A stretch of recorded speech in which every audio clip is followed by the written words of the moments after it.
He ordered his security guards to throw me in the car like a stray dog. He laughed. He thought he had finally won. But there was one thing my husband didn't know.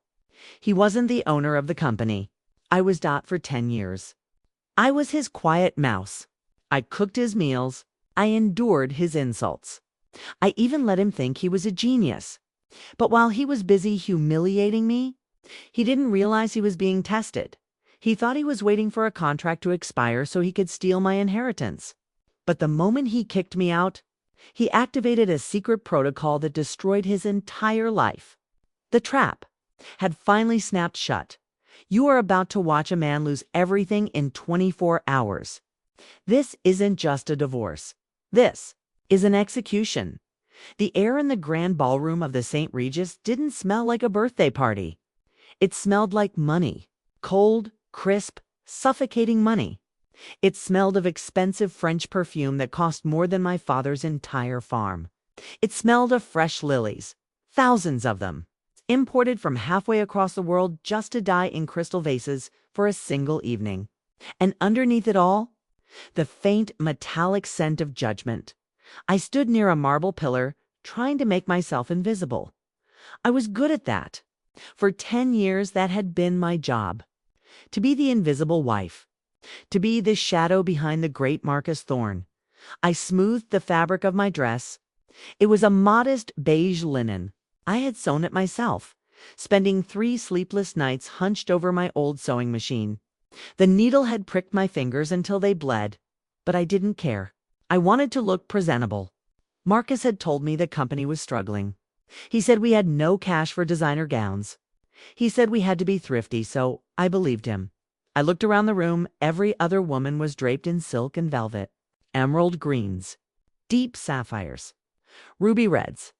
Their necks were heavy with diamonds that caught the light of the massive chandeliers. They looked like exotic birds of paradise. And I looked like a field mouse who had wandered into a palace. I felt the heat rising in my cheeks. A slow, burning humiliation. I saw the way the waiters looked at me. Pity. I saw the way the guests looked at me. Disdain, they whispered behind their champagne flutes. I didn't need to hear the words to know what they were saying. There she is. The charity case. The mistake Marcus made 10 years ago. My eyes searched the crowd for him. For my husband, there he was. Marcus, he stood in the center of the room, basking in the golden light. He looked perfect. His tuxedo was tailored to the millimeter, hugging his broad shoulders. His hair was slicked back, not a strand out of place. He was laughing at something a senator said, throwing his head back, his white teeth flashing. He looked like a king holding court. He didn't look like a man. His company was struggling. He looked like a man who owned the world. Then he saw me. His smile didn't fade, but his eyes. His eyes turned to ice. He excused himself from the senator and walked toward me. He moved with a predator's grace, smooth, silent, dangerous to anyone watching. He looked like a loving husband coming to greet his wife. But I knew better. He stopped inches from me. He reached out and gripped my elbow. His fingers dug into the tender flesh of my arm, harder and harder, until I wanted to scream. But I didn't. I never screamed. He leaned in close, his lips brushing my ear. "Why are you standing here like a beggar?" he hissed. His voice was a low vibration that rattled my bones. "You look pathetic." I tried to pull my arm away, but his grip tightened. It was a vice. "Marcus, you're hurting me," I whispered. "I should hurt you," he smiled, waving at a passing business partner. "Look at you, that dress. It looks like a potato sack. My mother is about to give her toast. Get over to the main table, and for God's sake, stand up straight. You are the CEO's wife, not the help. Stop embarrassing me." He shoved me forward. A small, calculated push. I stumbled, catching my balance on the slippery, polished floor. My heart was hammering against my ribs like a trapped bird. I wanted to run. I wanted to flee out the back doors and never come back. But I couldn't. I had been trained to obey. I walked toward the head table. Patricia Thorne sat there. The birthday girl. The matriarch. She wore a gown of deep burgundy velvet that looked heavy enough to crush a man. She sat on a high-backed chair that looked suspiciously like a throne. She was accepting compliments with the board. Arrogance of a queen receiving tribute from peasants. I took a glass of champagne from a passing waiter. My hands were shaking. I just needed something to hold. Something to keep my fingers from trembling. I approached her. I had to do this. It was etiquette. It was the rule, Patricia. I said softly. She didn't turn. Katra, happy birthday. I tried again, stepping closer. She spun around. It wasn't an accident. I know that now. It was a precise, calculated movement. She swung her arm out wide and hard, as if she was greeting an old friend. But her elbow didn't hit air. It hit my wrist, dot smash. The sound was like a gunshot in a library. The crystal flute slipped from my fingers. It hit the hardwood floor and exploded. Shards of glass flew everywhere, glittering like diamonds in the dust. The golden champagne splashed across the floor. A few tiny drops, mere specks, landed on the hem of Patricia's velvet dress. The music stopped. The laughter died. The room went silent. It was a heavy, suffocating silence. 500 pairs of eyes turned to me. I felt them. They were like lasers burning holes in my skin.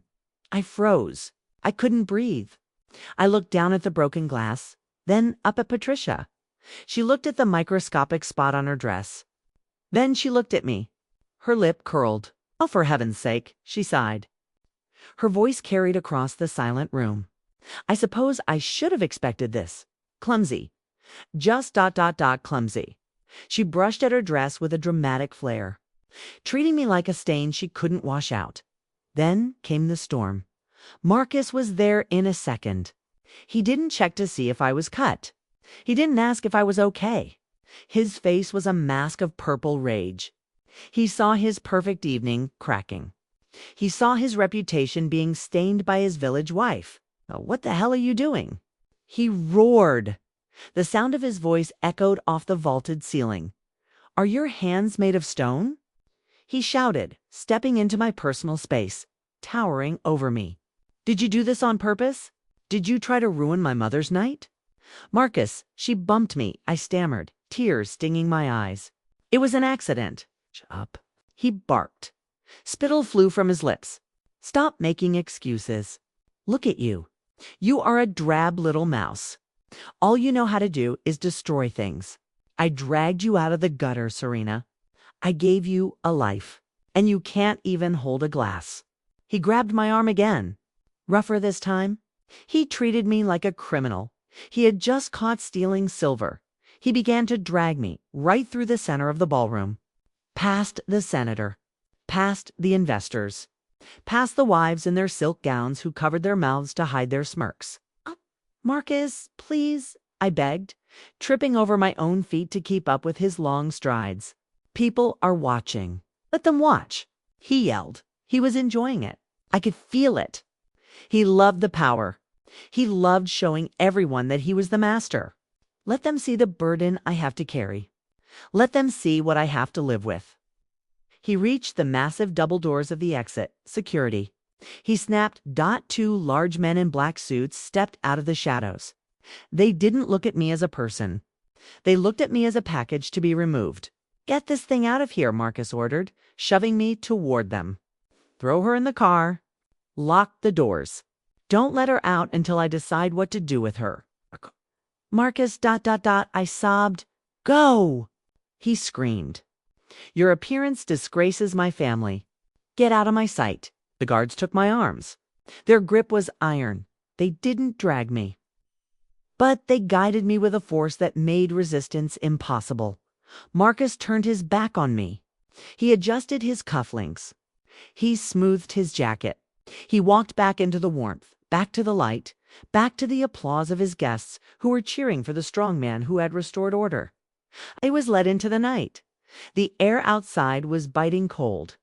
It cut through my thin linen dress like a knife. I was shivering, but not from the temperature. I was shivering from the shock. The black executive sedan was waiting at the curb. It looked like a hearse. One of the guards opened the back door. He didn't offer a hand. He pushed me. I tumbled onto the cold leather seat, scraping my knee, dot slam dot, the heavy door closed. Click, the locks engaged. I was trapped.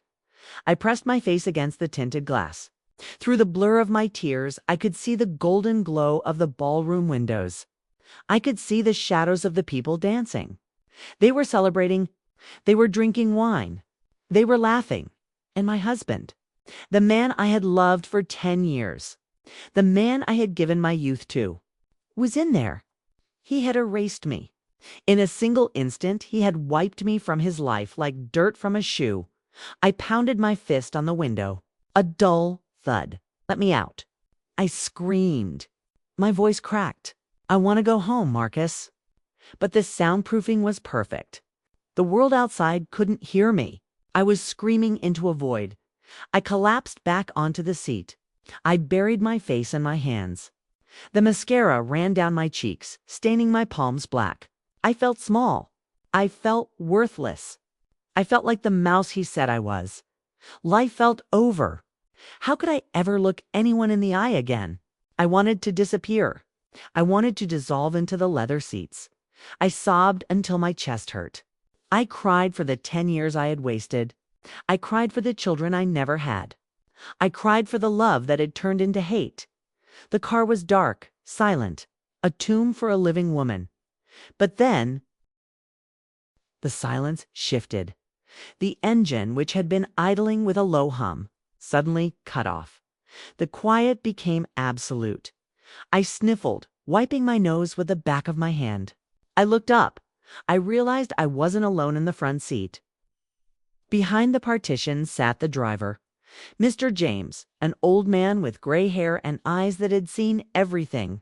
He had been with the family for years. Marcus called him an old relic. Marcus treated him like furniture. Mr. James turned slowly in his seat. He wasn't looking at the road. He was looking at me. His eyes met mine in the rearview mirror. I expected to see pity.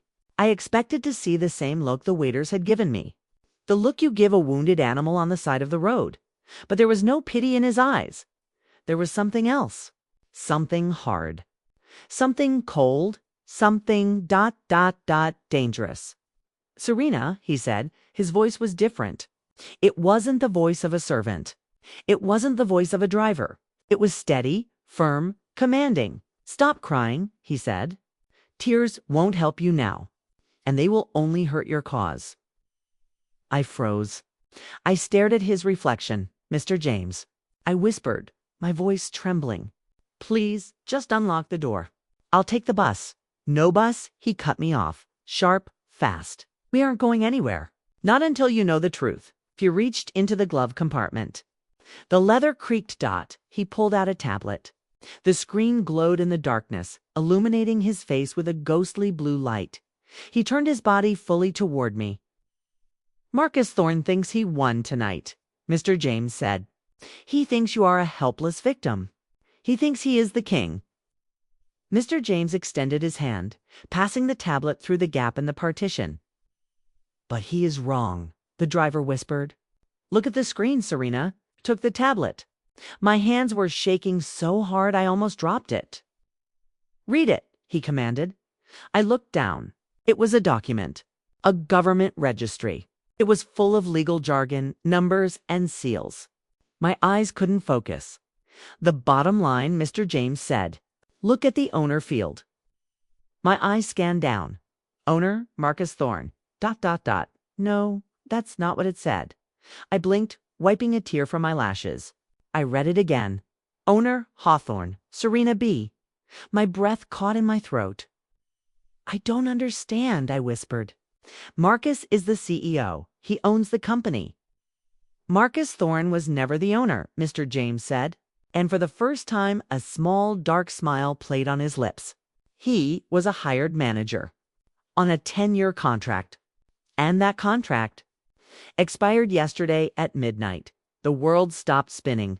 You, Mr. James said, pointing a finger at me, you are the owner of this car, of those security guards, and of every single dollar in that ballroom.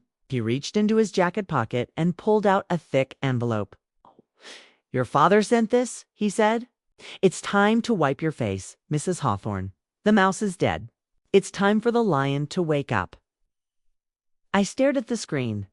The blue light washed over my face, cold and clinical. It was the only light in the suffocating darkness of the car. Owner Hawthorne, Serena B. The letters didn't make sense. They swam before my eyes, dancing like black flies. I blinked, trying to clear the tears that were still drying on my cheeks.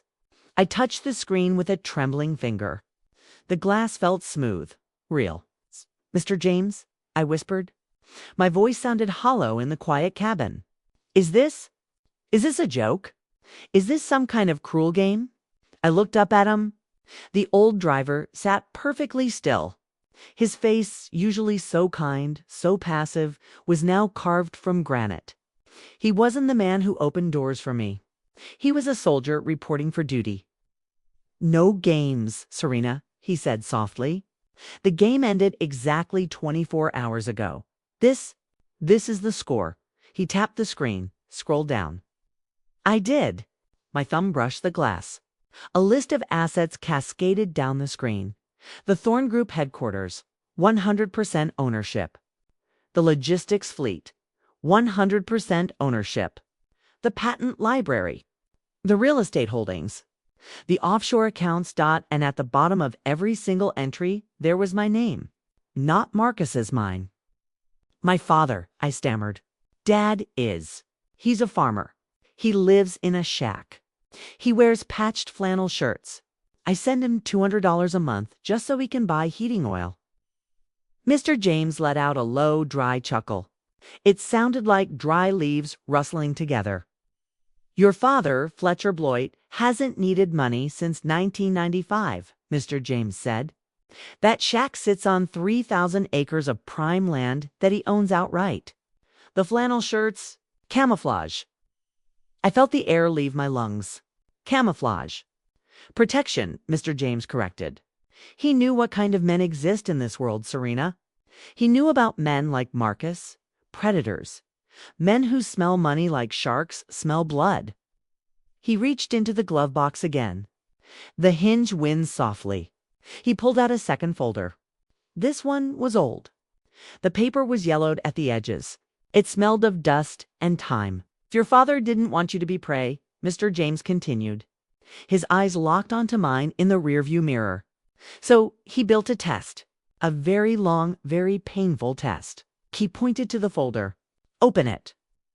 I undid the string tie. My fingers felt clumsy, numb. Inside was a contract. Thick, heavy paper with gold embossing. I recognized Marcus's signature at the bottom. It was flamboyant, aggressive, taking up half the page. "Read section 4.2. Mr. James commanded. I squinted in the dim light. Transfer of executive control is conditional. The acting manager, Marcus Thorne, shall retain the title of CEO for a probationary period of 10 consecutive years. Full vesting of ownership rights is contingent upon the successful completion of this term, whilst maintaining a lawful and harmonious union with the beneficiary. Serena B. Hawthorne." I read it twice. "Probationary," I whispered. He was. On probation. For 10 years, Mr. James nodded. Every day he woke up, he was an employee. Every day he went to sleep, he was a temp. He didn't own a single chair in that office. He didn't own the pen in his pocket. It was all alone. The driver leaned closer to the partition. "Your father wanted to know if Marcus loved you," he said, his voice dropping to a gravelly whisper, "or if he just loved the keys to the kingdom. So your father made a deal. He gave Marcus the seed capital. He gave him the title. He gave him the illusion of power. And then he waited." I looked out the window. The party was still raging inside. I could see Marcus's silhouette against the ballroom curtains. He was holding a glass high, toasting his own greatness. "He waited for 10 years, I said, a cold realization seeping into my bones. "Yesterday. Yesterday was our 10th anniversary." "Exactly," Mr. James said. "The contract expired at midnight last night, so he won." I asked. A fresh wave of nausea hit me. He waited it out. He acted the part. And now it's his. Mr. James shook his head slowly. Read the next clause. Section 4.3. My eyes darted back to the paper. In the event that the acting manager initiates separation, displays gross misconduct, or attempts to dissolve the union within 24 hours of the term's expiration, the contract is immediately null and void. All assets, including any accrued profits, revert instantly to the sole beneficiary. He was supposed to wait, Mr. James said. If he had stayed married to you, if he had treated you with even an ounce of basic respect for just one more week, he might have gotten half, maybe all of it. The driver gestured toward the ballroom. But Marcus is arrogant. He couldn't wait. He was so desperate to be free of you, so desperate to throw away the mouse that helped him get there, that he broke the contract the very first chance he got. Mr. James reached into his inner jacket pocket. He pulled out a folded piece of paper. It was crisp, new. He didn't just kick you out of the party, Serena, Mr. James said. His voice was hard now, unforgiving. Look at this. I took the paper. It was a legal filing. Dated for tomorrow morning. Petition for dissolution of marriage. Plaintiff, Marcus Thorne. Defendant, Serena Thorne. Asset division request. Plaintiff retains 100% of corporate holdings. Defendant to receive zero spousal support due to lack of contribution. He had this drafted a month ago, Mr. James said. He was going to serve you tomorrow at breakfast, while you poured his coffee. He was going to hand you this paper and tell you to get out. I stared at the paper. Lack of contribution, I read aloud. The words tasted like ash. Lack of contribution. I repeated louder this time. For 10 years. I had ironed his shirts. For 10 years, I had cooked his diet meals because he was watching his figure for the cameras. For 10 years, I had nursed him when he was sick, listened to his speeches, soothed his ego when deals went wrong. I had sewn my own clothes to save his company money, and he wrote lack of contribution. Something inside me snapped. It wasn't a loud snap. It wasn't a scream. It was the sound of a steel cable finally pulling tight. The sadness evaporated. The pity I felt for myself, it vanished. In its place, a cold, dark void opened up. A void that demanded to be filled. He was going to throw me on the street, I said. My voice didn't tremble anymore. It was flat dead. With one suitcase, Mr. James confirmed. He already hired a crew to change the locks on the house tomorrow at 9 a.m. He wanted you homeless by lunch. I looked at the divorce petition. Then I looked at the tablet. Then I looked at the envelope of cash. He thinks I'm weak, I said. He thinks you are a mouse, Mr. James corrected. He thinks you are frightened. He thinks you are crying in the back of this car, waiting for his permission to breathe. The driver looked at his watch. The time for crying is over, Mrs. Hawthorne. The contract is void. The company is yours. The money is yours. This car, he tapped the steering wheel, is yours. He pointed to the security guards standing by the entrance, the same men who had dragged me out. They work for you. They just don't know it yet. I looked at the envelope in my lap. It was heavy, thick with $100 bills. My father's reserve fund. I picked it up. It felt solid. It felt like a weapon. I closed my eyes for a second. I inhaled the scent of the leather interior. I listened to the muffled beat of the music from the ballroom. When I opened my eyes, the tears were gone. Mr. James. I asked, "Yes, ma'am." Open the door. He didn't argue. He didn't hesitate. He simply nodded. A glint of savage pride in his eyes. Click, the lock released. I pushed the heavy door open. The night air hit me again. But this time, it didn't feel cold. It felt bracing. It felt like fuel. I stepped out onto the pavement. My heels clicked against the concrete. Sharp, loud, I smoothed my beige dress. 5 minutes ago, I felt pathetic in it. I felt like a beggar. But now? Now I knew the truth. This wasn't a poor woman's dress. This was the dress of a woman who didn't need to wear her bank account on her back. I clutched the envelope tightly in my left hand. I walked toward the entrance. The two security guards saw me coming.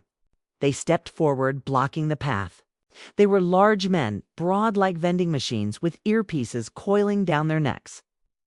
"Ma'am," the taller one grunted, crossing his arms. Mr. Thorne gave explicit instructions. "You are not allowed back inside. Go wait in the car." He reached out to grab my shoulder again, to shove me. "Don't touch me," I said. I didn't shout. I didn't scream. I spoke with the absolute quiet certainty of a person holding a loaded gun. The guard paused. He blinked, surprised by the tone. "Look, lady," he sighed, sounding bored. "Don't make this hard. You're trespassing, am I?" Mr. James stepped out of the car behind me. He walked into the light. He looked at the guard. He didn't say a word. He just tapped his ear. The guard frowned. He touched his earpiece. "Base? This is Unit 1. The guard muttered. "We have a situation at the door. The wife is refusing too." He stopped. He listened to the voice in his ear. His eyes went wide. His face drained of color. He looked from Mr. James to me, and then back to Mr. James. "Confirm," the guard stammered into his radio. "Repeat that confirmation code." He listened again. He swallowed hard. His Adam's apple bobbed. He looked at me. The arrogance was gone, replaced by pure, unadulterated fear. I apologize, ma'am," he stuttered. He stepped back so fast he almost tripped over his own feet. "I didn't know. The orders? They just updated." He elbowed his partner hard. "Move. Open the door." But Mr. Thorne said, ... The partner started. "Forget Thorne." The first guard hissed, "Open the damn door." They scrambled to grab the heavy brass handles. They pulled the doors open wide, bowing their heads as if I were royalty. A wave of warm air, music, and laughter rolled out to meet me. I stood on the threshold. Inside, Marcus was still laughing. He was holding court in the center of the room, surrounded by his sycophants. He looked so confident, so safe. He had no idea that the mouse had been eaten. He had no idea that the woman walking back through those doors wasn't his wife anymore. She was his executioner. I took a deep breath. It smelled of lilies and betrayal. I took the first step inside. I thought our meeting was destiny. I thought he fell in love with me because I spilled coffee on his shirt in a small cafe on a rainy Tuesday. I thought he loved my laugh. I thought he loved the way I hummed while I cooked. I was wrong. I wasn't a wife. I wasn't a partner. I wasn't even a person to him. I was a line item. I was clause for B in a business proposal. I was the mandatory acquisition required to unlock the funding. As I took that first step back into the ballroom, the noise of the party faded into a dull underwater roar. My heart was beating a slow, heavy rhythm against my ribs. Thump, thump, thump. Every step I took toward Marcus was heavy with the weight of the truth I had just learned in the backseat of that sedan. The memory of Mr. James's voice played in my head, louder than the music, louder than the laughter. Before I had opened the car door, before I had taken the cash, I had asked the question that had been burning a hole in my soul. "Mr. James," I had whispered, clutching the folder. "Why? Why did my father let this happen? Why did he let me marry a monster?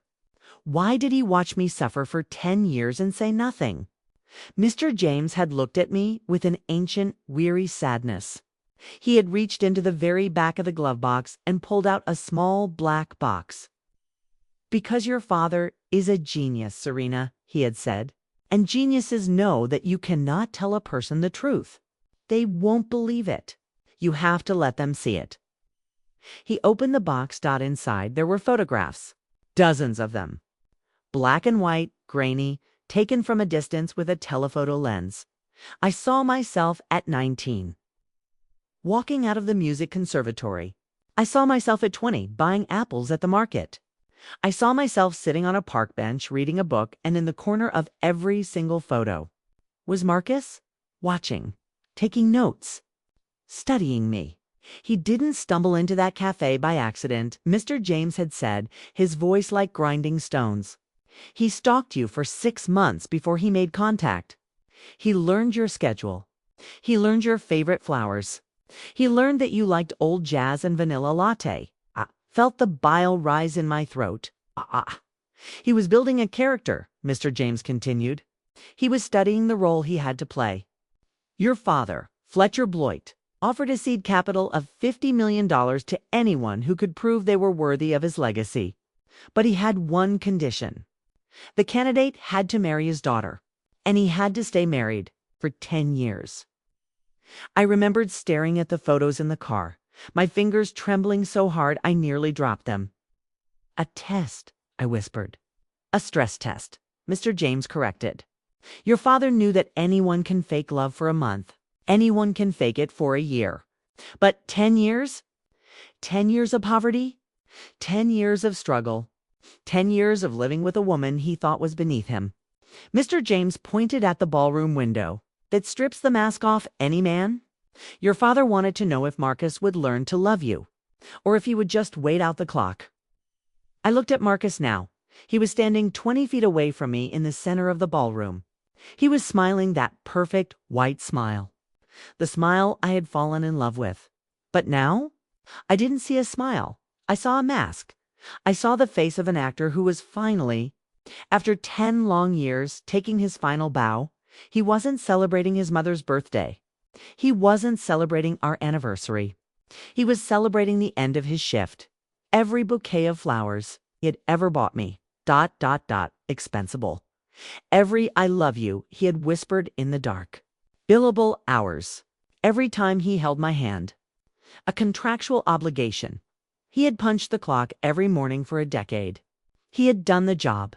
He had tolerated the village girl. He had eaten her soup. He had slept in her bed. He had worn the ring. And all the while, he was looking at his watch.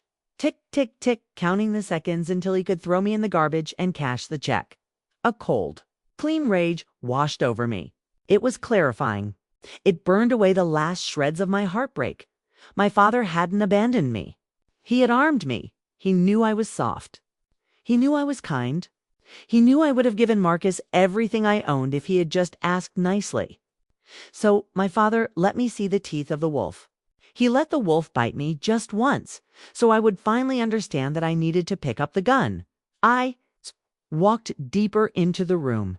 The guests nearest the door finally noticed me. The silence began to ripple outward. It started as a whisper, then a gasp, then a hush that spread like a wave across the polished floor. People turned. Wine glasses paused halfway to lips. Eyes widened. They saw the discarded wife. They saw the mouse who had been thrown out into the cold. But they noticed something was different. I wasn't slouching anymore. I wasn't hiding behind a pillar. I wasn't fixing my dress or checking my hair. I was walking down the center of the aisle with the stride of a predator. My heels struck the floor with a rhythmic, military cadence. Click, click. The sound cut through the murmuring crowd. I saw Patricia Thorne first. She was still sitting on her velvet throne, holding a new glass of champagne.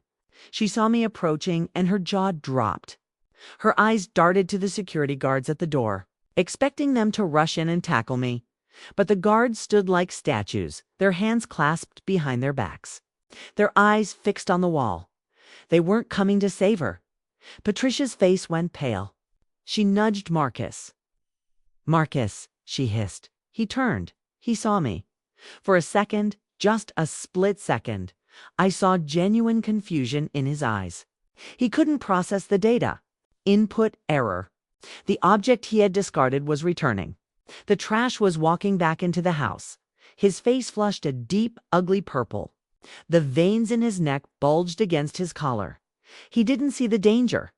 He only saw the disobedience. He excused himself from his circle of admirers. He handed his drink to a waiter without looking. He adjusted his cufflinks, puffing out his chest. He started walking toward me. He walked like a man who was about to discipline a naughty child. He walked like an owner coming to scold a pet that had jumped the fence. "Have you lost your mind?" He hissed as he got close. His voice was a low growl, meant only for me. He tried to grab my arm again, that same spot.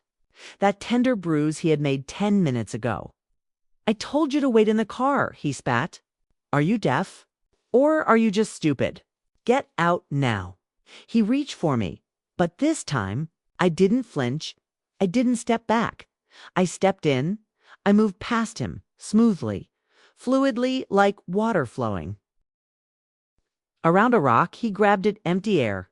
I didn't even look at him. I walked right past his shoulder, leaving him grasping at the space where I used to be. "Serena," he barked, turning around. "Don't you walk away from me." The crowd gasped. They loved a scandal. They loved a fight. They leaned in, hungry for the drama. I kept walking. My eyes were fixed on the stage. There was a microphone stand there, chrome, shiny, waiting. I ascended the 3 small steps to the platform. The wood creaked softly under my heels. I stood in front of the microphone.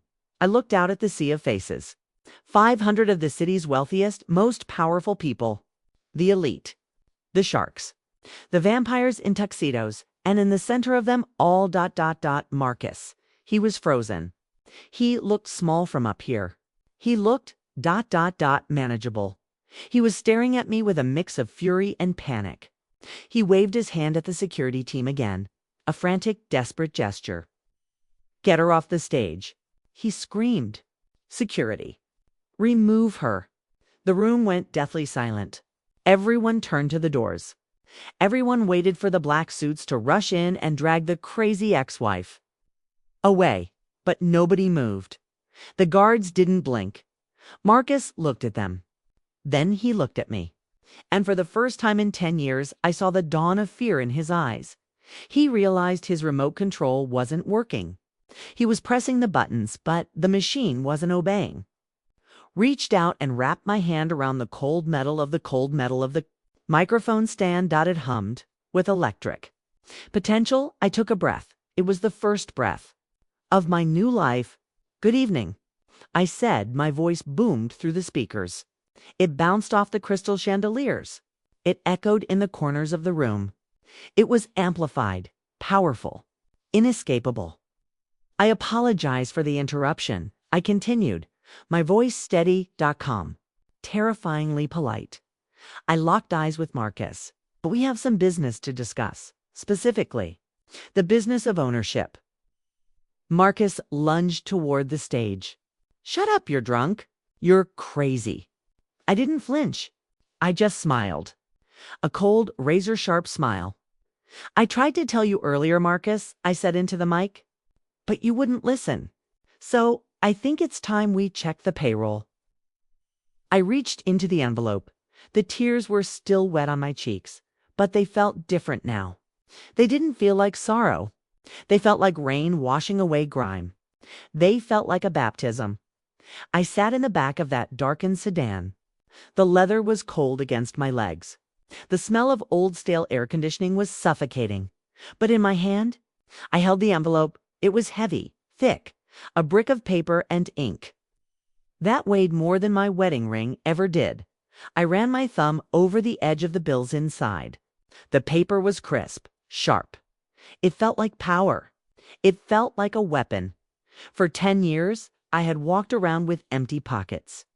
I had asked for permission to buy groceries. I had asked for permission to buy a winter coat. I had turned into a beggar in my own life. "Mr. James," I said. My voice was quiet, but it wasn't the whisper of a victim anymore. It was the low rumble of a storm on the horizon. "Yes, ma'am," he answered. "Do I look like a CEO?" I asked, looking at my reflection in the darkened window. I saw a woman in a beige linen dress, a woman with messy hair, a woman with red, puffy eyes. Mr. James turned around. He looked me in the eye. "You look like a hawthorn," he said, "and that is enough." It was right. It wasn't about the dress. It wasn't about the diamonds. Marcus thought power was something you wore. He thought it was a tuxedo and a Swiss watch. But he was wrong. Power isn't what you wear. It's what you hold. And I was holding the keys to his kingdom. I wiped my face with the back of my hand. One final swipe. I smeared the mascara. I didn't care. Let them see the tracks of my tears. Let them see what they did to me. It would only make the reckoning sweeter. Open the door, I commanded. Click. The lock disengaged. The sound was loud in the silence. It sounded like the cocking of a gun. I pushed the door open. The night air rushed in. It was freezing. November in the city. The wind bit at my bare arms. But I didn't shiver. The cold felt good. It woke up every nerve in my body. It sharpened my senses. I stepped out onto the asphalt. My heel hit the ground. Clack. I stood up straight. I unfolded my spine. For a decade, I had made myself small. I had hunched my shoulders. I had lowered my head. I had tried to take up as little space as possible so Marcus wouldn't be annoyed. But now I stretched. I filled my lungs with the icy air. I grew 3 inches in a single second. I smoothed down my dress. The beige linen didn't feel cheap anymore. It felt utilitarian. It felt honest. It was the uniform of the person who actually did the work. I looked at the entrance to the St. Regis. The massive oak doors were closed. The golden light spilled out from the cracks. I started to walk. I didn't rush. I didn't run. I walked with a slow, deliberate rhythm. Clack, clack, clack. The 2 security guards were still standing there. The same men who had thrown me out 5 minutes ago. The same men who had handled me like a bag of trash. They saw me coming. They stiffened. They exchanged a look of annoyance. A look that said, "Here comes the crazy ex-wife again." The larger guard stepped forward. He crossed his massive arms over his chest. He looked down at me with a sneer. "Lady," he groaned, "we already did this. Don't make me hurt you." He reached for his radio. "Base, she's back. Send backup." I didn't stop. I didn't slow down. I walked right up to him. I stood toe-toed with a man who outweighed me by 100 pounds. "Get out of my way," I said. My voice was ice. Absolute zero. The guard blinked. He looked confused. He expected me to beg. He expected me to cry. He didn't expect me to give an order. "You're trespassing," he growled, reaching for my shoulder.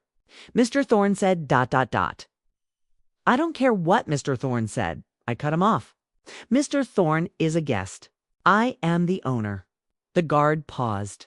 His hand hovered in the air, inches from my arm. "The owner," he scoffed.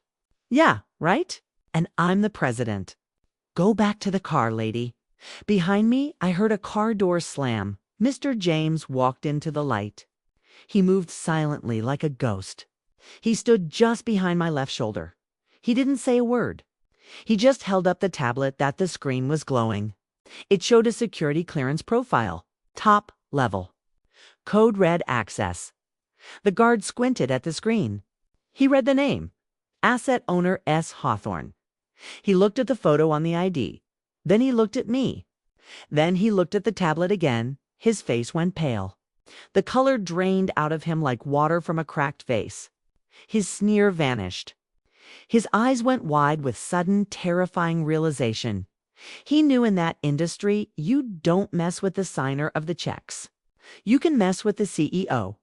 You can mess with the managers. But the owner is God. He swallowed hard.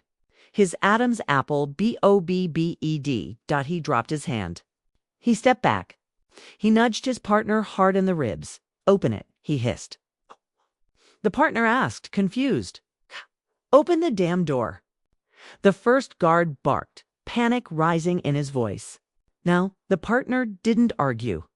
He saw the fear in his friend's eyes. They scrambled. They grabbed the heavy brass handles of the double doors. They pulled them open, wide. A blast of warm air hit me. It smelled of expensive wine and roasted duck. The sound of the string quartet washed over me. Mozart. It was beautiful music. Elegant, refined. It was the soundtrack to my execution. Or, at least, it was supposed to be. I walked through the doors. I entered the ballroom. At first, nobody noticed. The party was in full swing. 500 people were drinking, laughing, gossiping. The noise was a dull roar of entitlement. I stood at the top of the small staircase that led down to the dance floor. I paused. I let them have their moment. I let them enjoy their ignorance for one last second. Then I started to descend. 1 step. 2 steps. The people nearest to the entrance felt the draft from the open door. They turned to complain about the cold, and then they saw me. The woman in the beige dress. The woman with the messy hair. The woman who had been dragged out crying. She was back, but she wasn't crying anymore. A woman in a blue silk gown gasped. She nudged her husband. He turned. He dropped his fork. The silence started to spread. It moved through the room like a virus. It jumped from table to table. Hush, hush, hush. The laughter died. The conversation stopped mid-sentence. Even the musicians noticed. The cellist looked up, saw the tension in the room, and his bow faltered. The music trailed off into a discordant squeak. Silence. Dead. Heavy silence. 500 pairs of eyes locked onto me. I saw the judgment in their faces. They thought I was drunk. They thought I was having a breakdown. They were waiting for the show. They were waiting for Marcus to come and throw me out again. I scanned the room. I found him. He was in the center of the crowd. He was holding a glass of champagne, his back to me. He was laughing at his own joke. He didn't know yet. He didn't know the room had gone quiet. He was too in love with the sound of his own voice. And then I told her, Marcus said loudly, his voice echoing in the silent hall. If you can't handle the pressure, go back to the farm. He laughed. A cruel, barking laugh. Nobody laughed with him. He frowned. He looked around. He saw the faces of his guests. They weren't looking at him. They were looking past him. He turned around slowly. He saw me. He froze. His smile faltered. His eyes narrowed. "Hugh," he whispered. He put his glass down on a waiter's tray. He adjusted his jacket. He put on his disappointed husband face. He started walking toward me. "Serena," he said, his voice dripping with condescension. I thought I made myself clear. He walked with confidence. He walked like a man who had already won. I watched him come. I felt the envelope in my hand. The weight of it was grounding. I didn't stop walking. I walked straight toward him. He stopped a few feet away. He loomed over me. He tried to use his height to intimidate me. "Get out," he hissed, "before I have you arrested." I looked up at him. I looked at the lines around his eyes. I looked at the weak chin he tried to hide with a beard.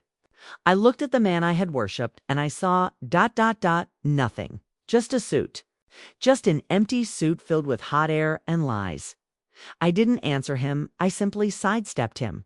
I walked past him as if he were a piece of furniture, as if he were a ghost. "Hey," he shouted, grabbing at the air where I had been. "I'm talking to you." The crowd gasped. They had never seen anyone ignore Marcus Thorne. I kept walking. My eyes were fixed on the stage. On the microphone, I could feel the adrenaline pumping through my veins. It was electric. I was Cinderella. But I wasn't here to dance with a prince. I was here to burn the castle down. I tapped the microphone. Thump. Thump. The sound boomed through the massive speakers like thunder rolling across a valley. It shook the crystal glasses on the tables. It made the floor vibrate beneath my feet. A high-pitched screech of feedback cut through the air. Screech. The guests covered their ears. The musicians winced. It was an ugly sound, a violent sound. It demanded attention. "Good evening," I said again. My voice was calm, unwavering. It filled every corner of the room. Marcus was standing at the foot of the stage. His face was a mask of pure, unadulterated panic. He looked like a man watching a tsunami crest over the horizon. He reached for me, his hand clawing at the air. "Get down," he hissed, his voice cracking. "You are embarrassing yourself." "I don't think so, Marcus," I replied. My voice wasn't just in the room. It was everywhere. It surrounded him. "I think. I'm just getting started." I looked out at the crowd. I saw the mayor. I saw the bank presidents. I saw the social climbers who had sneered at my dress all night. "I have an announcement," I said. "A correction to the guest list." The room held its breath. You could hear a pin drop on the carpet. For 10 years, you have known me as Serena Thorne, the quiet wife, the invisible woman. I paused. I let the silence stretch. I let it become uncomfortable. But that person doesn't exist anymore. I looked down at Marcus. I looked him dead in the eye. My name is Serena Hawthorne, and I am the sole owner and founder of the Thorne Group. A ripple of shock went through the room. A murmur of confusion. Someone in the back laughed, thinking it was a joke. Marcus turned to the crowd. He waved his hands frantically. "She's sick!" he shouted, desperate to drown me out. "My wife is having a nervous breakdown. Please ignore her. DJ, play the music. Waiters, pour the champagne." But the DJ didn't play. The waiters didn't pour dot. They stood frozen against the walls, their trays forgotten. They were watching the stage. They sensed the shift in the wind. "There will be no music," I said into the mic. "And there will be no champagne." Marcus lunged dot. He couldn't take it anymore. He scrambled up the first step of the stage. He was going to rip the microphone from my hand. He was going to silence me the way he always had, with force. "You shut your mouth," he screamed, his face twisted into a snarl. But he never reached me. A shadow moved fast, heavy. The head of security, a man Marcus had tipped $10 every Christmas for 5 years, stepped out from the curtain. He moved like a tank. He didn't grab Marcus gently.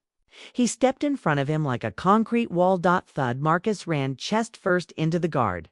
He bounced off, stumbling back down the steps. "Mr. Thorne," the guard rumbled. His voice was deep, bored. "Step away from the owner." Marcus looked up at the guard. His mouth hung open. "What?" he squeaked. "I am the owner. I sign your checks. Get out of my way." "Actually," I said, my voice booming from above, "he doesn't." I reached into the envelope. I pulled out a stack of bills. It was fresh currency. The paper was stiff. The ink smelled sharp and chemical.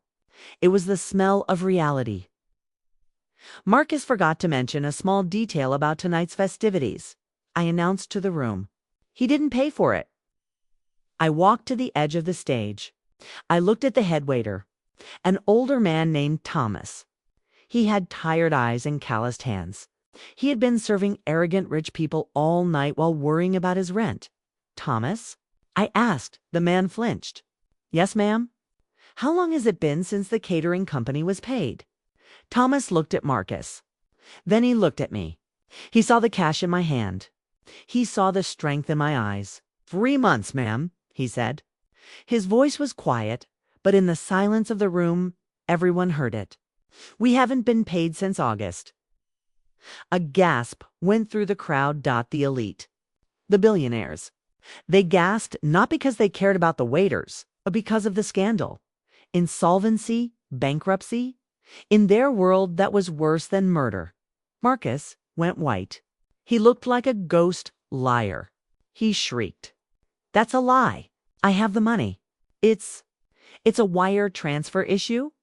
"It's not a wire transfer issue," I said coldly. "It's an embezzlement issue.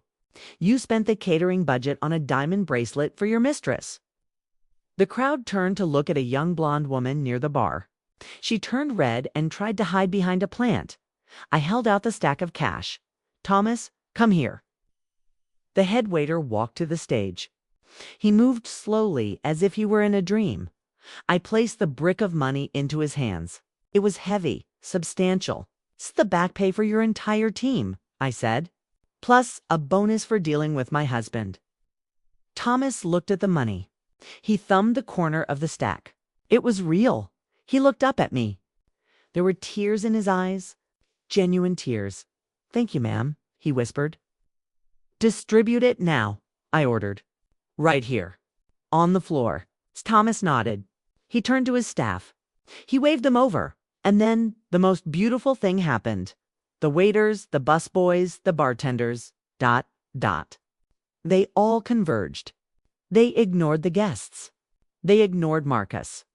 They gathered around Thomas and began counting out the money. Snap, snap, snap, snap, dot, the sound of crisp bills being counted was the only sound in the room. It was louder than any orchestra. It was the sound of justice. The guests watched in horror. They were being ignored by the help. Their illusion of superiority was shattering. Marcus stood alone in the middle of the dance floor. He looked around. He saw his partners whispering. He saw his mother crying in her chair. He saw the waiters counting my money. He looked up at me. "Serena," he begged. His voice was small now, pathetic. "Please, stop this. Let's go home. We can talk." I looked down at him from the height of the stage. I felt ... nothing, no love, no hate, just a mild distaste. Like looking at a bug you just stepped on. "There is nothing to talk about." "Marcus," I said. I raised the microphone one last time. This event was illegally funded with stolen corporate assets. Therefore, ... it is over. I pointed to the door. "Get out." I wasn't talking to the guests. I was talking to him. "You're fired, Marcus," I said, "and you are trespassing." I turned to the security guard. "Escort Mr. Thorne off the premises. If he resists, drag him." The guard smiled. It was a wolfish smile. He had been waiting to do this for 5 years. He reached out and grabbed Marcus by the scruff of his expensive tuxedo jacket. "Let's go, boss!" The guard grunted. "No." Marcus screamed. He flailed. He kicked. "I'm the CEO. You can't do this. Mom, do something." Patricia Thorne didn't move. She stared at the floor, terrified that if she looked up, she would be next. The guard hauled Marcus toward the exit. He dragged him past the tables. He dragged him past the investors. He dragged him past the waiters who were stuffing cash into their pockets. Marcus's heels scraped across the polished floor. Screech. It was the sound of a king being dethroned. The heavy double doors opened. The guard threw him out into the cold night air, slammed the doors close. Marcus was gone. I stood on the stage. Alone, the silence in the room was absolute. I looked at the crowd. "Please," I said politely, "finish your drinks." But the party is over. I placed the microphone back on the stand. Click. I walked down the steps. I didn't look back. I just burned his life to the ground. And I hadn't even used a match. The sun rose over the city at 6 a.m. But it wasn't a warm sunrise. It was a cold gray dawn that bleached the color out of the world. Marcus stood on the sidewalk in front of the Thorne Group Tower. He looked up. 80 stories of steel and glass pierced the sky. The building reflected the clouds, looking like a massive, jagged icicle. This was his kingdom. Or at least, he still believed it was. He adjusted his tie. It was wrinkled from sleeping in his suit at a cheap motel by the highway. He smelled of stale tobacco and nervous sweat. But in his mind, he was still the CEO. He convinced himself that last night was just a nightmare, a glitch, a hysterical outburst by a wife who had forgotten her place. He would fix it. He always fixed it. He walked toward the revolving doors.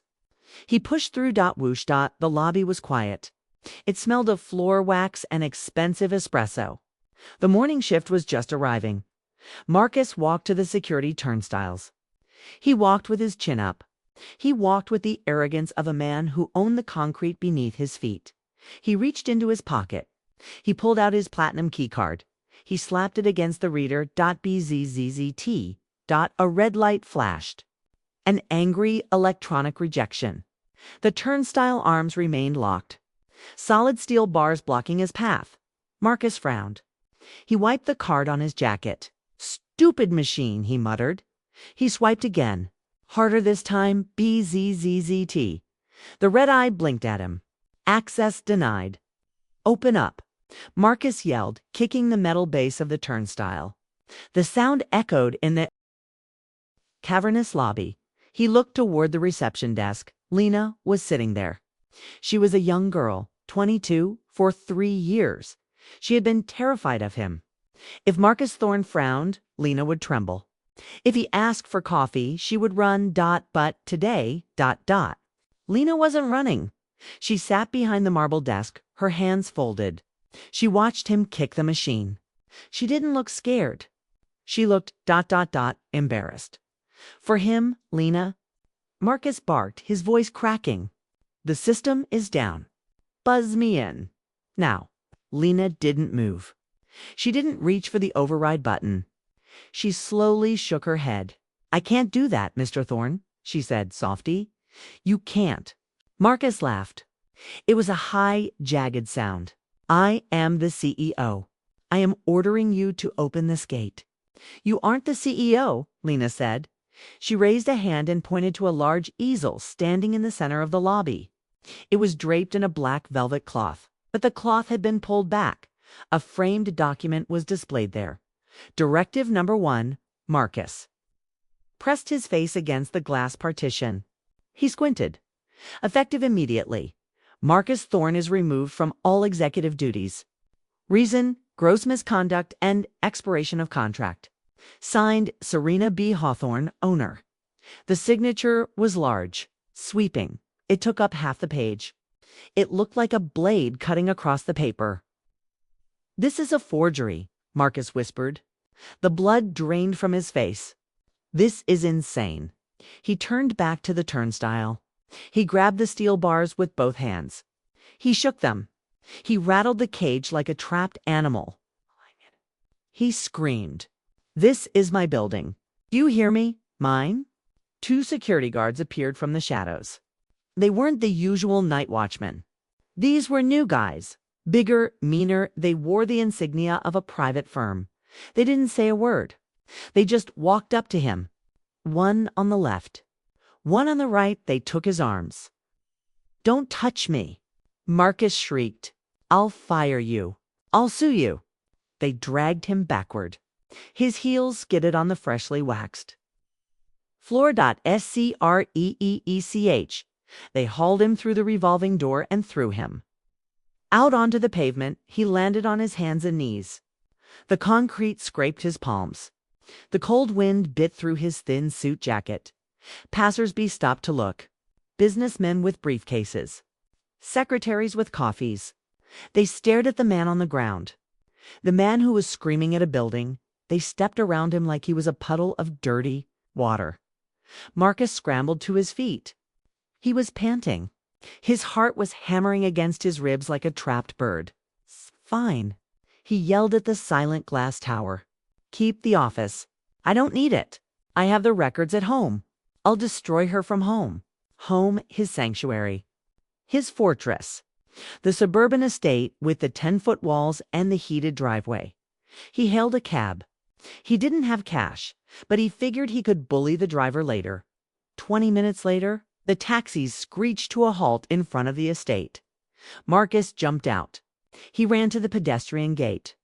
It was a massive slab of wrought iron, black and imposing. He punched the code into the keypad, 1-9-8-5. Silence. The lock didn't click. The gears didn't turn. He punched it again, frantic now. His fingers mashing the buttons. 1985, enter. Nothing. The keypad was dead. The light was dark. No, Marcus whispered. No, no, no. He grabbed the iron bars. He shook the gate. It held fast.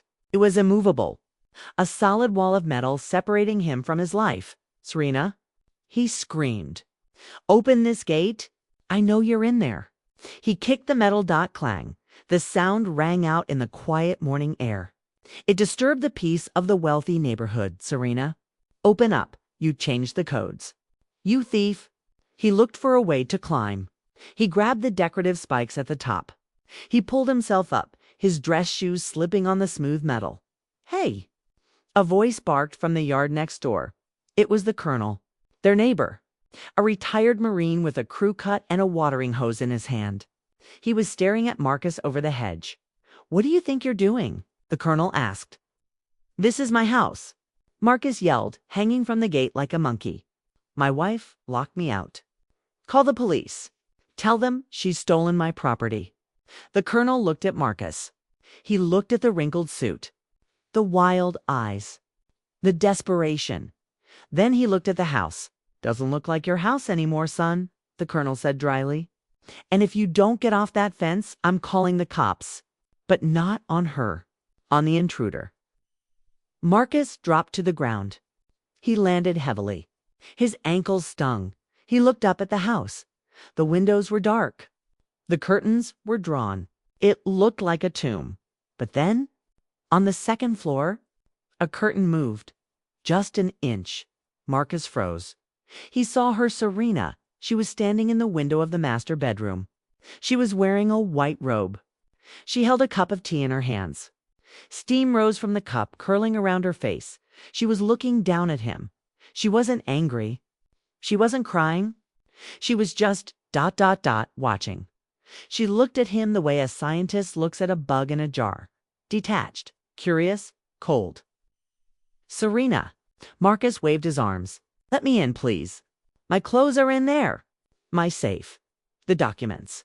She didn't move. She didn't open the window. She simply took a sip of her tea. Then, slowly, deliberately, she reached out and closed the curtain. Swish-sitch. She was gone. Marcus stood alone on the sidewalk. The silence of the suburbs rushed back in. A dog barked in the distance. A car drove by. He patted his pockets. No wallet. No keys. No phone charger. No home. He looked at his hands. They were shaking. Not from the cold. From the terror. For the first time in his life, Marcus Thorne understood what gravity was. He was falling. And there was no bottom. I thought I had taken everything from him. I thought taking his money, his house, and his pride was enough. I thought the score was settled. I was wrong. I sat in the leather chair of the CEO's office. It still smelled like him. A mix of stale cigar smoke and expensive cologne. It was a suffocating smell. Mr. James stood by the window watching the city below. "We need to audit the personal accounts, Serena," he said quietly. "See what else he stole?" I nodded. I pulled up the digital ledger. The screen hummed. Rows of numbers cascaded down. Hotels, jewelry stores, restaurants. The usual trail of a cheating husband. It was pathetic, but it wasn't surprising. But then I saw it. A recurring payment. Every single month for 5 years. August 12th. $8,500. September 12th. $8,500. October 12th. $8,500. I squinted at the recipient. The Beaumont Center for Reproductive Health. My heart skipped a beat. A cold feeling started in my fingertips and spread up my arms. "Mr. James," I whispered, "look at this." He walked over.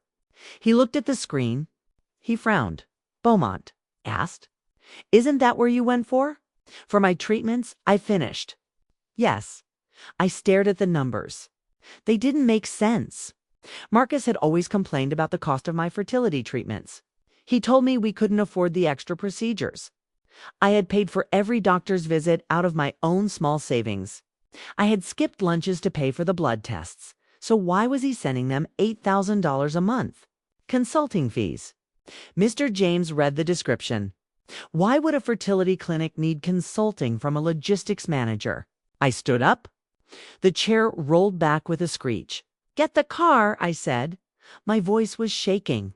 Not with anger. With fear. A deep, primal fear that I was about to find a skeleton in the closet that was far worse than a mistress. The clinic smelled of antiseptic and lilies. It was a clean smell. A lying smell. It was designed to mask the scent of disappointment and tears. I walked past the receptionist. I didn't stop to sign in. I walked straight to the office of the chief physician, Dr. Morova. He was the man who had treated me for 5 years. He was the man who had held my hand when the tests came back negative. He was the man who had told me with a sad smile that my body was just uncooperative. I kicked the door open. Bang. Dr. Morova was sitting at his mahogany desk, polishing his glasses. He jumped. He dropped the cloth. "He saw me, Serena," he stammered. "Mrs. Thorne. You don't have an appointment." I walked to his desk. I didn't say a word. I slammed the printout of the bank ledger onto the polished wood slab. "Explain this," I said. My voice was quiet. Deadly. Dr. Morova looked at the paper. He saw the highlighted payments. His face went gray. He looked like a man who had just seen the Grim Reaper. He put his glasses back on. His hands were shaking so hard the frames rattled against his nose. That is confidential," he mumbled. "Patient-doctor privilege." "I am the patient," I yelled, "and I am the owner of the account that paid you. Talk now, or I call the medical board and the police." He flinched. He looked at the door, hoping for an escape. But Mr. James was standing there, blocking the exit. A silent sentinel. Dr. Morova slumped in his chair. The fight went out of him. He realized his patron, Marcus, was gone. There was no one left to protect him. He paid me," the doctor whispered. "Paid you for what?" I demanded. "To fix me." "No," Dr. Morova said. He looked down at his hands. "To break you." The room spun. "What?" I breathed. "You are healthy, Serena," the doctor said. His voice was barely audible. "You have always been healthy. Your ovaries are perfect. Your levels are perfect. You could have conceived in the first month." I felt my knees give out.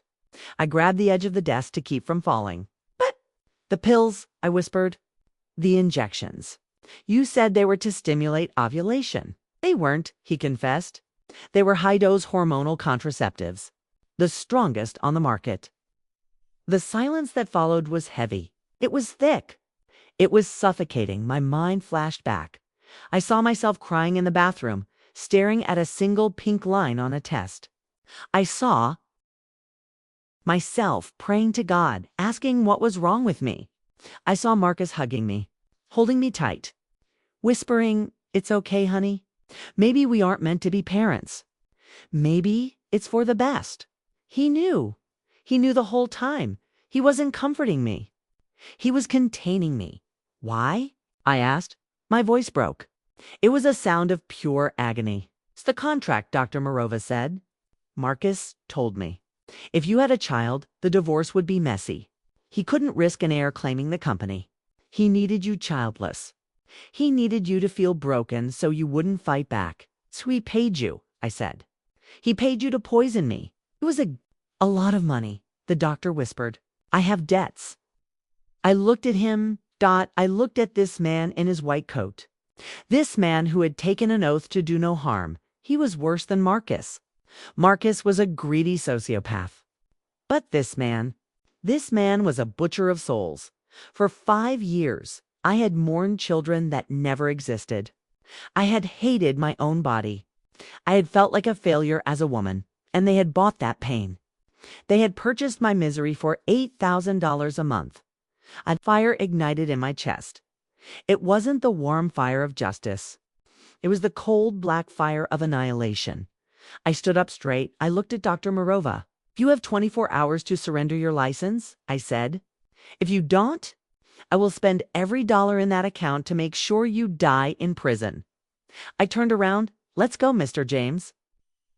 I walked out of the office. I walked down the sterile hallway. I didn't cry. I had no tears left.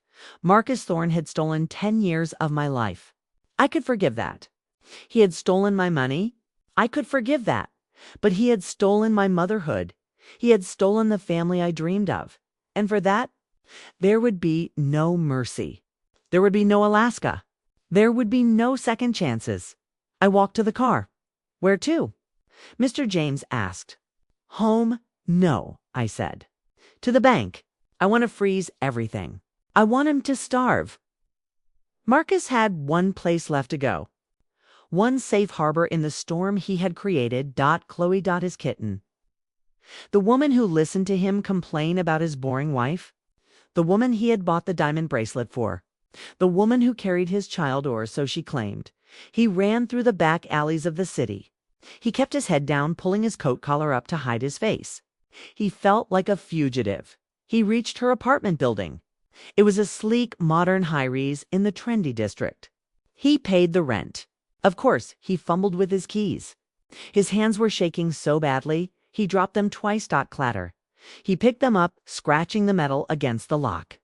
Finally, the door clicked open. He shouted, stumbling into the hallway. "Pack your bags. We have to leave." The witch froze the accounts. He expected to see her running to him. He expected tears. He expected comfort. What he found was silence. The apartment was dark.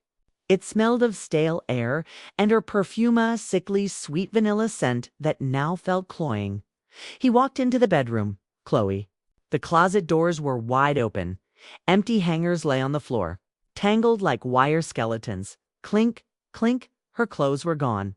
The furs, the designer dresses, the shoes. Everything he had bought her. Panic clawed at his throat. He fell to his knees beside the bed. He reached under the mattress. There was a shoebox there. An old Nike box where he kept his emergency fund. $50,000 in cash. His getaway money. He ripped the lid off. Empty. Not a single bill remained. Just a piece of paper, torn from a notepad, sitting at the bottom of the box. He picked it up. He read it in the dim light of the street lamps outside. "Marcus," it read, "I saw the news. A janitor can't afford me. Consider this my severance package. Don't look for me." He crushed the note in his fist. She was gone. The baby, if there ever was one, was gone. He roared. A sound of pure, impotent rage. He threw the box against the wall. He was alone, but he still had one card to play. The Queen Mother, Patricia, she would never betray him. She was his flesh and blood. She hated Serena more than he did. He grabbed his phone. He dialed the number for the local news station. He had a contact there. A producer he had bribed years ago. Set up a press conference. Marcus barked into the phone. "Now, I have a scoop. The owner is mentally unstable. We are going to expose her." An hour later, Marcus sat at a long table in the conference room of the station. The lights were blinding, hot, white. They made him sweat. He could smell his own fear, acrid and sour. Patricia sat next to him. She looked small. She was wearing her pearls, but her hands were trembling. She kept twisting a tissue in her lap, tearing it into tiny shreds. Rip, rip, rip. "Mom," Marcus whispered, leaning close. "Here is the script." He slid a piece of paper in front of her. "Read it exactly as I wrote it. Tell them Serena beat you. Tell them she forced you to sign the company over. Tell them she is part of a cult. Cry if you can." Patricia looked at the paper. She looked at the lies written in Marcus's sharp, angular handwriting. "Marcus," she whispered. Her voice was thin. This is perjury. If they find out, they won't." He hissed. He squeezed her hand under the table. He squeezed it hard. Painfully hard. "Do it, or we both end up on the street. Do you want to live in a shelter? Do you want to eat soup kitchen slop?" Patricia flinched. The fear of poverty was the only thing stronger than her fear of the law. "Okay," she breathed. "Okay." The producer pointed a finger. "We're live in 3, 2, 1. The red light on the camera blinked on. Marcus put on his tragic face.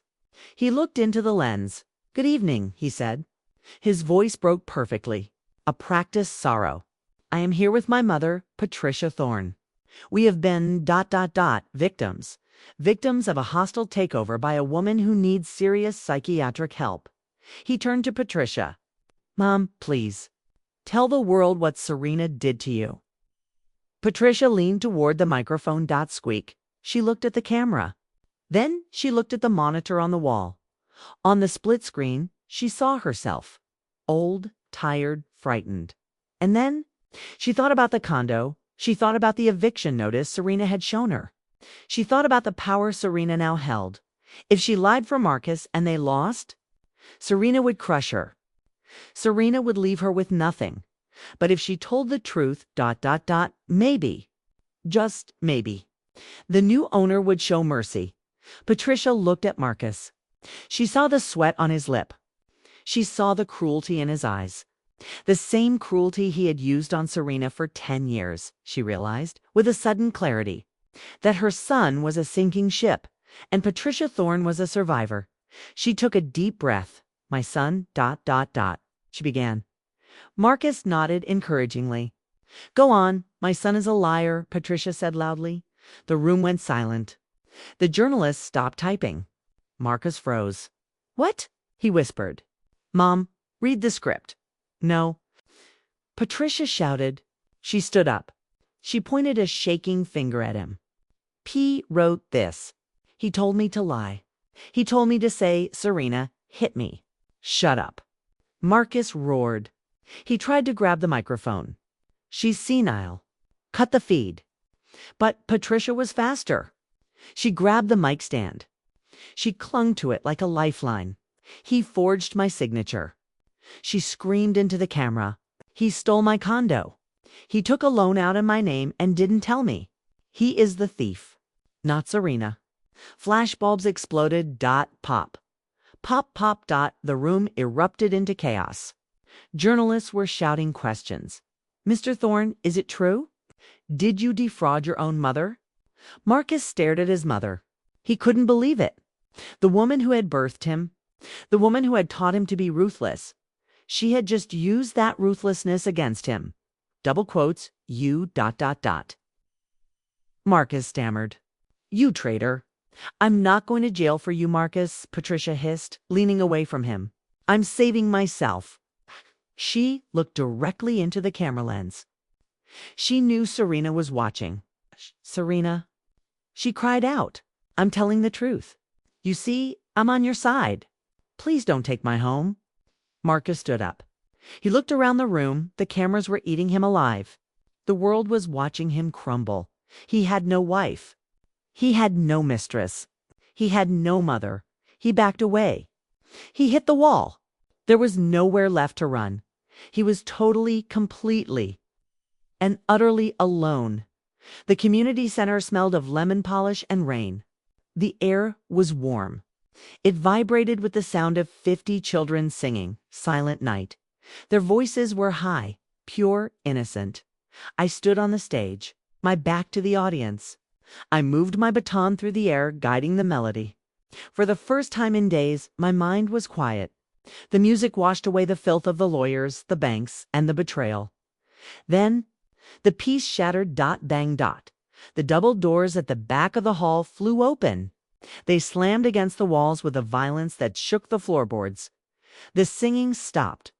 The children gasped. The silence that followed was sharp. Terrified, I lowered my hands. I turned around slowly. Marcus stood in the doorway. But it wasn't the Marcus Thorne of GQ magazine. It wasn't the CEO in the Italian suit.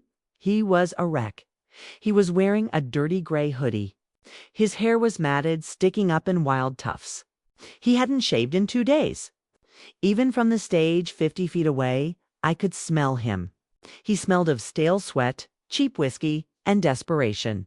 He looked like a ghost that had crawled out of a grave. Bravo. He screamed, his voice cracked. It was hoarse, raw. Bravo, Saint Serena. He yelled, stumbling into the aisle.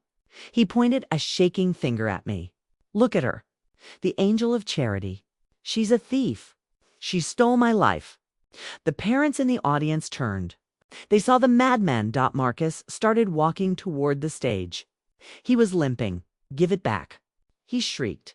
Give me my company. You belong in the kitchen, not in the boardroom. He reached the front row. He lunged for the stairs. He was going to climb up here. He was going to hurt me.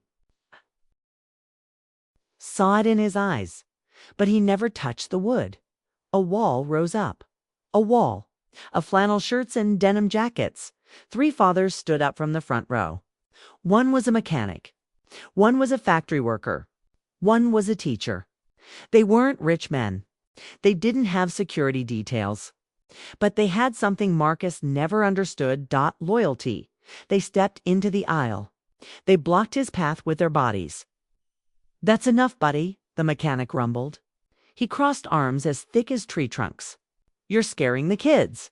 Marcus stopped. He looked at the men. He looked at their calloused hands.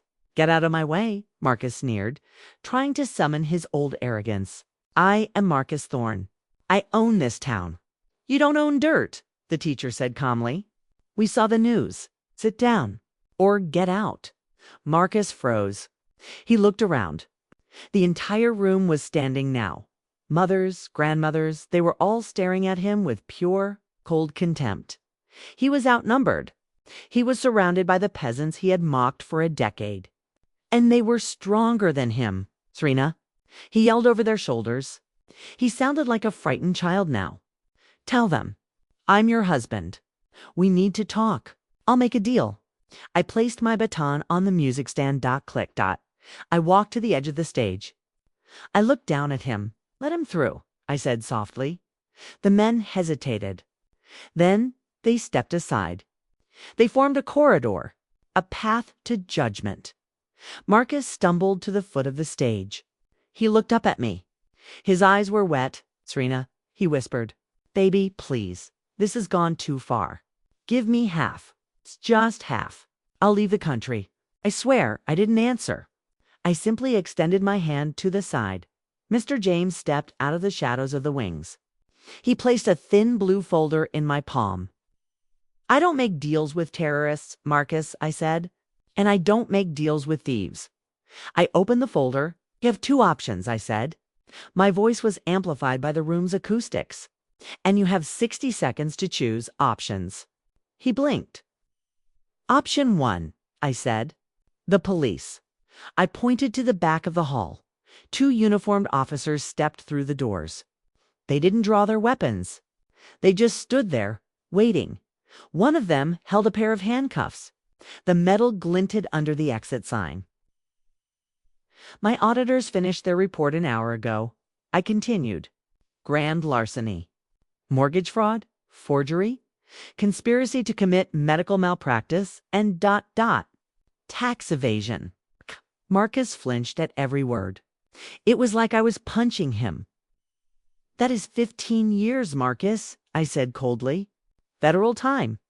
Minimum security is not an option for the amount you stole. You will go to a cage. And you will die there, an old, forgotten man. He began to shake. His knees knocked together. He whimpered. Please, not prison. I can't do prison. What's option 2? I pulled a single sheet of paper from the folder. Option 2, I said, is a job a job. Hope flared in his eyes. You want me back? As a consultant, I laughed. It was a dry, humorless sound. No, I said. As an employee, I handed him the paper. He grabbed it. He read the header. Employment contract. Position, Junior Logistics Coordinator. Location, Nome, Alaska. He looked up. His face was a mask of horror. Alaska. He choked. The northern hub. But ... that's a warehouse. It's a tin shed in the tundra. It's 40 below zero. I know, I nodded. You built it. You called it the Gulag. You sent people there when you wanted to punish them. You said it was where careers go to die. I leaned down. Now, it is where you will live. You can't be serious, he whispered. I'm a CEO. You are a debtor, I corrected. The salary is minimum wage. Room and board in the staff barracks will be deducted. The rest of your check will be garnished to pay back the millions you stole. By my calculations, you will be debt-free in about ... 85 years. I held out a cheap plastic pen. Sign it, I ordered. Work for me. Become my property. Or turn around and put your hands behind your back. Marcus looked at the police. The officer took a step forward, jangling the handcuffs. He looked at the contract. He looked at the frozen wasteland. Waiting for him, he looked at me. He realized the trap had closed. He wasn't just fired. He was enslaved. He took the pen. His hand shook so violently he could barely hold. Okay. He pressed it to the paper. Scritch, scratch. He signed his name. He dropped the pen. It rolled across the floor. Good choice, I said. I took the paper. I checked the signature, Mr. James. Yes, ma'am. Take the new junior coordinator to the station. His train leaves at 6 a.m. One-way ticket. Coach class. Mr. James walked over. He put a heavy hand on Marcus's shoulder. "Let's go, son," the driver said. "Don't forget your coat. It gets cold up north." Marcus turned. He walked away. He didn't look back. He hunched his shoulders, shrinking into himself. The crowd watched him go. They didn't cheer. They didn't boo. They just watched a man dissolve into nothingness. I turned back to the choir. "I apologize for the interruption," I said to the children. "From the top, please." Silent night. I raised my baton, the music began, and the monster walked out into the cold. Dark night, 3 months faded into the past. The city changed. The seasons turned. The bitter wind of November gave way to the sharp, clean frost of December. I stood on the sidewalk outside the medical center. Not the Beaumont Center. A real clinic. A place with doctors who took oaths, not bribes. I took a deep breath. The air tasted sweet. It tasted like hope. I looked down at the folder in my hands. It wasn't a divorce decree. It wasn't a bank statement. It was a medical file. I ran my gloved finger over the top page. Patient, Serena Hawthorne. Status, recovered. Hormone levels, normal. Pregnancy test, positive. I smiled. It was a small smile. It felt like the sun breaking through a storm. Marcus had tried to poison my womb. He had tried to kill my future to protect his bank account. But he failed. My body was stronger than his hate. I was 36 years old. I was rich. I was free. And by the time the tulips bloomed in the spring, I would be a mother. A black sedan pulled up to the curb. It was brand new. The old car, the one Marcus had shoved me into, had been sold for scrap. I didn't want the memories. Mr. James stepped out. He was wearing a new suit, tailored, expensive. He wasn't just a driver anymore. He was the director of security. But he still insisted on driving me. He said he didn't trust anyone else with the precious cargo. He opened the back door. "Good news, Serena?" he asked, his eyes twinkling in the winter light. I patted my stomach. "Just a gentle touch." "It's the best, Mr. James," I whispered. "We're going to need a car seat." The old man grinned, a genuine, crinkled smile that lit up his face. "I'll order the safest one they make," he promised. I slid into the back seat. The leather was warm, soft. The car smelled of vanilla and peace. We pulled into traffic. The city blurred past the tinted windows. "By the way," Mr. James said, glancing in the rearview mirror, "I checked on the tenant in studio for B, Patricia." I asked. "Yes, she's adjusting." I looked out the window. I had evicted Patricia from her luxury condo, but I hadn't thrown her on the street. I moved her into a company-owned studio apartment near the industrial district. 1 room, a hot plate. I shared laundry down the hall. She asked if she could have a cat, Mr. James said. She says she's lonely. I thought about the woman who had intercepted my father's letters. The woman who had treated me like a servant. "Let her have the cat," I said softly. "Maybe it will teach her how to love something other than herself." "Very good, ma'am." The car slowed down. We were approaching the busy intersection near the train station. The light turned red, stop. We idled there, surrounded by the noise of the city. Horns honking. Brakes screeching. The rhythm of the rush hour. "Serena," Mr. James said. His voice dropped an octave. It became serious. "Look to your right." I turned my head. The sidewalk was covered in dirty, gray slush. It was a mess of ice and mud. A man was working there. He was wearing a bright orange vest. It was stained with grease and road salt. He held a heavy iron pole in his hands. He was chipping away at the ice on the curb. Clang, clang, clang, clang. He was stooped over. Defeated, he looked 20 years older than he was. He paused to wipe his forehead with a dirty glove. He looked up. It was Marcus. But the arrogance was gone. The shine was gone. His face was gray, unshaven. His lips were chapped and bleeding from the cold. He looked hungry. Not hungry for success. Hungry for food. "I thought he was in Alaska," I whispered. "It didn't last 3 days," Mr. James replied. "He couldn't do the work. He was too slow. Too proud." He started screaming at the warehouse foreman that he was the owner. They fired him for incompetence. I watched him. He was shivering. His cheap jacket wasn't thick enough for this wind. He looked at our car. He saw the black paint. He saw the gleam of the chrome. He knew this car. He stepped closer to the curb. He squinted at the tinted glass. He couldn't see me, but he knew I was there. He stood there, clutching his iron pole. He looked like a dog waiting for scraps. He waited for the window to roll down. He waited for me to scream at him, to mock him, to throw a dollar bill at his feet. He wanted my anger, because even anger is a connection. Even hate is a relationship. But I felt ... nothing, no anger. No pity, no triumph. I turned my head away. I looked forward, toward the road ahead. Mr. James nodded. He pressed the accelerator. The car moved, smooth, silent, powerful. We left him there. We left him standing in the slush, holding his iron bar, watching his... He was just a man in an orange vest. He was part of the landscape, like the fire hydrant, like the lamppost, like the dirty snow dot. He was a stranger.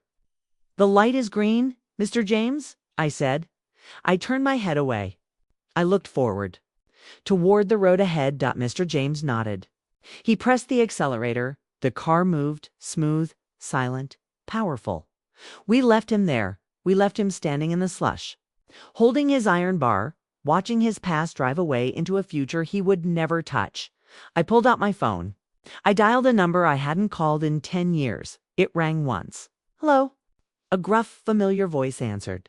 "Bloit Farm, Dad." I said. My voice trembled just a little. "Serena." The voice cracked. "Serena, is that you?" "It's me, Dad." I smiled. Tears ran down my face, but they were happy tears. "I'm coming home, and I'm bringing your grandchild." I hung up the phone. I leaned back in the seat. The nightmare was over. The contract was fulfilled. The mouse was dead. The queen had finally taken her throne.